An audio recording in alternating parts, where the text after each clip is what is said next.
ಅವನ ಒಂದು ಮಗನಾಗಿ ನಾನು ನೋಡ್ಕೊಂಡು ಬಂದಿದ್ದೀನಿ. ಒಬ್ಬ ತಾಯಿಯಾಗಿ ನಾನು ಖಂಡಿತ ನನ್ನ ಮಗ ಈ ರೀತಿ ಮಾಡಿರಲ್ಲ ಅಂತ ನನಗೆ ಅನಿಸ್ತಾ ಇದೆ. ಅವರೂ ಯಾವ ರೀತಿ ಕುಗ್ಗಿದ್ದಾರೆ ಅನ್ನೋದು ನನಗೆ ಪರ್ಸನಲ್ ಆಗಿ ಗೊತ್ತಿದೆ. ಎಲ್ಲರ ಜೊತೆಯಲ್ಲಿ ನಾನು ಎಸ್ಪೆಷಲಿ ವಿಜಯ್ ಜೊತೆಲಿ ಮೊದಲನೇ ದಿನದಿಂದಲೂ ನಾನು ಸಂಪರ್ಕದಲ್ಲಿದ್ದೀನಿ. ಬಟ್ ಇವೆಲ್ಲ ಪರ್ಸನಲ್ ವಿಚಾರಗಳಿರೋದ್ರಿಂದ ನಾವೆಲ್ಲರೂ ಒಂದು ಶಾಕಲ್ಲೇ ಇದ್ವಿ, ಒಂದು ನೋವನ್ನು ನಾವು ಅನುಭವಿಸ್ತಾ ಬಂದಿದ್ವಿ. ಇದೆಲ್ಲ ಪಬ್ಲಿಕ್ಕಲ್ಲಿ ಮಾತಾಡೋವಂಥ ವಿಚಾರಗಳೇ ಅಲ್ಲ ಅಂತ ನಾನು ಇದ್ದೀನಿ. ಆದರೆ ನನ್ನ ಈ ಮೌನವನ್ನು ಕೆಲವರು ಅದನ್ನು ಬೇರೆ ರೀತಿ ಬಿಂಬಿಸೋ ಒಂದು ಪ್ರಯತ್ನವನ್ನು ಮಾಡ್ತಿದ್ದಾರೆ. ಅಭಿಮಾನಿಗಳಲ್ಲಿ ಒಂದಷ್ಟು ಗೊಂದಲವನ್ನು ಸೃಷ್ಟಿಸುವಂಥ ಕೆಲಸ ನಡೀತಾ ಇದೆ ಅಂತ ನನಗೆ ಹಲವಾರು ನನ್ನ ಅಭಿಮಾನಿಗಳು ಹೇಳಿರೋದ್ರಿಂದ ಸರಿ ಒಂದು ಸ್ಪಷ್ಟತೆ ಕೊಡೋಣ, ನನ್ನ ನಿಲುವೇನು, ನನ್ನ ಅನಿಸಿಕೆ ಏನು ಅನ್ನೋದನ್ನ ಇವತ್ತು ನಾನು ಹಂಚಿಕೊಂಡಿದ್ದೆ. ಮೇಡಮ್, ತಾವು ಅದರಲ್ಲಿ ಉಲ್ಲೇಖ ಮಾಡಿದ್ದೀರಾ ಈ ರೀತಿ ದರ್ಶನ್ ಮಾಡುವಂತ ಸ್ವಭಾವದವರಲ್ಲ ಅನ್ನೋದು.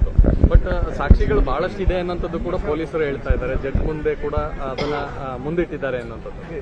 ನೋಡಿ, ಪೊಲೀಸ್ ಅವರು ಅಥವಾ ಕೋರ್ಟಲ್ಲಿ ಏನು ನಡೀತಾ ಇದೆ ಅದಕ್ಕೆ ಯಾವುದಕ್ಕೂ ನಾನೇನು ವಿರೋಧವೂ ನಾನು ವ್ಯಕ್ತಪಡಿಸ್ತಾ ಇಲ್ಲ, ಯಾವುದಕ್ಕೂ ನಾನು ಕಮೆಂಟ್ ಮಾಡಲ್ಲ. ಯಾಕೆಂದರೆ ಅದು ಕೋರ್ಟಲ್ಲಿ ಇರೋ ವಿಚಾರವಾಗಿರೋದ್ರಿಂದ ಖಂಡಿತ ನಮ್ಮ ಯಾರಿಗೂ ಅದರ ಬಗ್ಗೆ ಮಾತಾಡೋ ಒಂದು ರೈಟ್ ಇಲ್ಲ ಅಂತ ನನ್ನ ಅನಿಸಿಕೆ.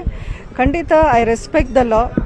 ಕಾನೂನಿಗಿಂತ ನಾವು ಯಾರೂ ದೊಡ್ಡವರಲ್ಲ. ಆ ಕಾನೂನು ಏನು ಹೇಳುತ್ತೆ ನಾವು ಕೇಳಲೇಬೇಕಾಗತ್ತೆ, ತಲೆ ಬಾಗಲೇಬೇಕಾಗತ್ತೆ. ನಾನು ಹೇಳಿರೋದು ನನ್ನ ವಿಶ್ವಾಸ, ನನ್ನ ನಂಬಿಕೆ. ನಾನು ಕಂಡಂಥ ದರ್ಶನ್ ಅವ್ರು ಎಲ್ರಿಗೂ ಒಂದು ಹೆಲ್ಪ್ ಮಾಡುವಂಥ ಒಂದು ನೇಚರು ತುಂಬಾ. ನೀವು ನೋಡಿದ್ದೀರ ನನ್ನ ವಿಚಾರದಲ್ಲೇ ಆಗಿರ್ಬೋದು, ದರ್ಶನ್ ಯಾವ ರೀತಿ ನನ್ನ ಪರ ಇಷ್ಟು ವರ್ಷಗಳು ನಿಂತ್ಕೊಂಡ್ರು ಅಂಬರೀಷ್ ಅವರ ಅಗಲಿಕೆಯ ನಂತರ ಅನ್ನೋದು ನೀವೆಲ್ಲರೂ ನೋಡಿದ್ದೀರ. ನಾನು ಆ ರೀತಿಯ ದರ್ಶನ ಮಾತ್ರ ನಾನು ನೋಡಿದ್ದೀನಿ. ಇದು ಬೇರೆ ವಿಚಾರಗಳು, ಸಾಕ್ಷಿಗಳು ಅದರ ಬಗ್ಗೆ ಮಾತಾಡೋ ಒಂದು ಪೊಸಿಷನಲ್ಲಿ ನಾನಿಲ್ಲ. ಯಾಕೆಂದರೆ ಅದರ ಮಾಹಿತಿ ನನ್ನ ಹತ್ರ ಇರೋಕ್ಕೆ ಸಾಧ್ಯನೇ ಇಲ್ಲ. ಅದೇನಿದ್ರು ಪೊಲೀಸು, ಕೋರ್ಟು ಅಲ್ಲಿ ಪ್ರೂವ್ ಆಗಬೇಕು, ಸಾಬೀತಾಗಬೇಕು. ನನ್ನ ಮನಸ್ಸು, ನಾನು ಅವನ ಒಂದು ಮಗನಾಗಿ ನಾನು ನೋಡ್ಕೊಂಡು ಬಂದಿದ್ದೀನಿ. ಒಬ್ಬ ತಾಯಿಯಾಗಿ ನಾನು ಖಂಡಿತ ನನ್ನ ಮಗ ಈ ರೀತಿ ಮಾಡಿರಲ್ಲ ಅಂತ ನನಗೆ ಅನಿಸ್ತಾ ಇದೆ. ಅದು ನನ್ನ ವೈಯಕ್ತಿಕ ಅಭಿಪ್ರಾಯ. ಅಲ್ಲ, ಕೋರ್ಟು ಸಾಕ್ಷಿಗಳು ಅದೆಲ್ಲ ಇನ್ನೂ ಬರಬೇಕು. ಯಾಕೆಂದ್ರೆ ಇದನ್ನೇ ನಾನು ಹೇಳ್ತಾ ಇರೋದು. ಮಾಧ್ಯಮಗಳಲ್ಲೂ ತೀರಾ ತುಂಬಾನೇ ಊಹಾಪೋಹಗಳು, ಯಾವ್ದ್ಯಾವ್ದೋ ಸೋಷಿಯಲ್ ಮೀಡಿಯಾದಿಂದ ತಗೊಂಡ್ಬಂದು ನೀವು ಅದನ್ನೇ ನಿಜವಾಗಿ ಒಂದು ಸ್ಟೋರಿನ ಮಾಡ್ತಿರೋದೂ ಸರಿ ಇಲ್ಲ. ಇದು ನಾನು ಯಾಕೆಂದರೆ ತುಂಬಾ ಕನ್ಫ್ಯೂಸಿಂಗ್ ನ್ಯೂಸು ಅಲ್ಲಲ್ಲಿ ಬರ್ತಾ ಇದೆ. ಪ್ರತಿದಿನ ಬೇರೆ ಬೇರೆ ರೀತಿಯ ಸುದ್ದಿಗಳು ನಾವು ಕೇಳ್ತಾ ಇದ್ದೀವಿ. ಇದರ ನಿಜ ಯಾವುದು, ಸತ್ಯ ಅಸತ್ಯ ಏನು ಅನ್ನೋದು ಗೊತ್ತಾಗೋಕೆ ನಮಗೆ ಯಾವ ದಾರಿನೂ ಇಲ್ಲ ಇದರಲ್ಲಿ. ಸೊ ಸತ್ಯ ಹೊರಗೆ ಬರೋಕ್ಕೊಂದು ಟೈಮ್ ಆದರೂ ಕೊಡಿ, ಒಂದು ಅವಕಾಶವಾದರೂ ಕೊಡಿ. ಮೊದಲನೇ ದಿನದಿಂದಾನೇ ಅವನ್ನ ಒಂದು ಆರೋಪಿಯಿಂದ ಅಪರಾಧಿಯನ್ನೇ ಮಾಡಿ ಹಾಕೋದು ಬೇಡ ಅಂತಾನೆ ನನ್ನ ಒಂದು ಮನವಿ. ರೇಣುಕಾಸ್ವಾಮಿ ಹತ್ಯೆಯಾಗಿರೋದು ನಿಜ. ರೇಣುಕಾಸ್ವಾಮಿ ಹತ್ಯೆಯಾಗಿದೆ, ಈಗ ಕುಟುಂಬ ಅನಾಥ ಆಗಿದೆ. ಈಗ ಮಾಧ್ಯಮಗಳ ಮೇಲೆ ನೀವು ಇದು ಮಾಡ್ತಾ ಇದ್ದೀರಾ, ಅದು ಏನು ಪೊಲೀಸರು ಇದನ್ನು ಕೊಟ್ಟಿದ್ದಾರೆ, ಕೂಡ ಹೇಳ್ತಿದ್ದೆ ಅದನ್ನು ಮಾಡಿರೋದು, ಜೊತೆಗೆ ಸಾವಿರಾರು ಜನ ಅಭಿಮಾನಿಗಳಿಗೆ ಅವ್ರು ಮಾಡಲಾಗಿದೆ. ಇಂಥ ಒಬ್ಬ ವ್ಯಕ್ತಿ ಈ ರೀತಿ ಮಾಡ್ತಕ್ಕಂಥದ್ದು ಎಷ್ಟರ ಮಟ್ಟಿಗೆ ನಿಮ್ಮ ವೈಯಕ್ತಿಕ ಅಲ್ಲ, ಏನು ಮಾಡಿದ್ದಾರೆ ಏನು ಮಾಡಿಲ್ಲ ಅನ್ನೋದು ಬರಲಿ ಹೊರಗೆ, ಅಫಿಷಿಯಲ್ ಆಗಿ ಬರಲಿ. ಅದು ಅಷ್ಟೇ ನಾನು ಕೇಳ್ತಾ ಇರೋದು. ಸತ್ಯವನ್ನು ಮುಚ್ಚಿಡಬೇಕು ಅಥವಾ ಕಾನೂನಿಗೆ ವಿರುದ್ಧವಾಗಿ ಏನಾದರೂ ನಾವು ಮಾಡಬೇಕು ಅಂತ ನಾನು ಎಲ್ಲೂ ಹೇಳ್ತಾ ಇಲ್ಲ, ಹೇಳೋಕ್ಕೂ ಹೋಗಲ್ಲ.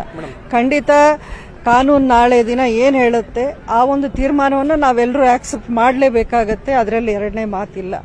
ಇದನ್ನು ನಾನು ಹೇಳ್ತಾ ಇದ್ದೀನಿ. ಹೌದು, ಅವರ ಕುಟುಂಬಕ್ಕೆ ಅನ್ಯಾಯ ಆಗಿದೆ. ಅದಕ್ಕೆ ನಾನು ಒಬ್ಬ ತಾಯಿನೇ.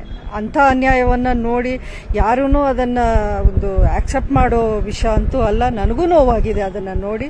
ಆ ತಾಯಿ ಅಳೋದು, ಆ ಪತ್ನಿಯ ಒಂದು ಪರಿಸ್ಥಿತಿ ನೋಡಿ ಎಲ್ರಿಗೂ ಹೃದಯ ಒಂಥರ ಎದೆ ಒಡೆದೋಗಿರೋವಂಥ ವಿಚಾರವೇ.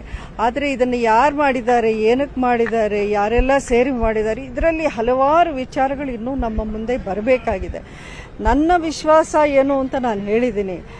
ಅದನ್ನೇ ಎಲ್ಲರೂ ಒಪ್ಪಬೇಕು ಅಂತ ನಾನೇನು ಹೇಳ್ತಾ ಇಲ್ಲ. ಖಂಡಿತ ನಾಳೆ ದಿನ ಸತ್ಯ ಬರುತ್ತೆ. ಅಲ್ಲಿವರೆಗೂ ತಾಳ್ಮೆಯಿಂದ ಕಾಯಬೇಕು ಅನ್ನೋದು ನಾನು. ದರ್ಶನ್ ಪರ ವಕೀಲರು ಬೇಲ್ಗೆ ಅಪ್ಲಿಕೇಶನ್ ಹಾಕಿಲ್ಲ. ಸೊ ಎಲ್ಲೊಂದ್ ಕಡೆ ಇದು ಮತ್ತೆ ಒಂದಷ್ಟು ತಿಳ್ಕೊಳ್ಳಿ, ಜೈಲಲ್ಲೇ ಇರ್ಬೇಕಾಗುತ್ತೆ ಇದು ಕಾನೂನು ವ್ಯವಸ್ಥೆಯಲ್ಲಿ ಒಂದು ಪ್ರೊಸೀಜರ್ ಅಂತ ಇರುತ್ತೆ. ಅದರ ಎಕ್ಸಾಕ್ಟ್ ಪ್ರೊಸೀಜರ್ಸ್ ಏನು ಅಂತ ನನಗೂ ಗೊತ್ತಿಲ್ಲ. ಖಂಡಿತ ಚಾರ್ಜ್ ಶೀಟ್ ಆಗೋವರೆಗೂ ಬೇಲ್ ಅಪ್ಲಿಕೇಶನ್ಗೆ ಅವಕಾಶ ಇಲ್ಲ ಅನ್ನುವಂಥ ಮಾತನ್ನು ಕೇಳಿದ್ದೀನಿ. ಬಹುಶಃ ಅದೇ ಕಾರಣಕ್ಕೆ ಅವರು ಕಾಯ್ತಾ ಇದ್ದಾರೆ ಅಂತ ಅನ್ಸುತ್ತೆ. ನಿಮ್ಮ ಪ್ರಕಾರ ತನಿಖೆ ನನಗೆ ಪೊಲೀಸ್ ಅಥವಾ ಕಾನೂನು ವ್ಯವಸ್ಥೆ ಮೇಲೆ ನನಗೆ ನಂಬಿಕೆ ಇದೆ. ಅದು ಇಂಥ ಒಂದು ಹೈ ಪ್ರೊಫೈಲ್ ಕೇಸಲ್ಲಿ ಎಲ್ಲವೂ ಪರ್ಫೆಕ್ಟ್ ಆಗಿ ಅವ್ರು ಮಾಡ್ತಾರೆ ಅಂತಾನೂ ನಾನು ನಂಬಿದ್ದೀನಿ.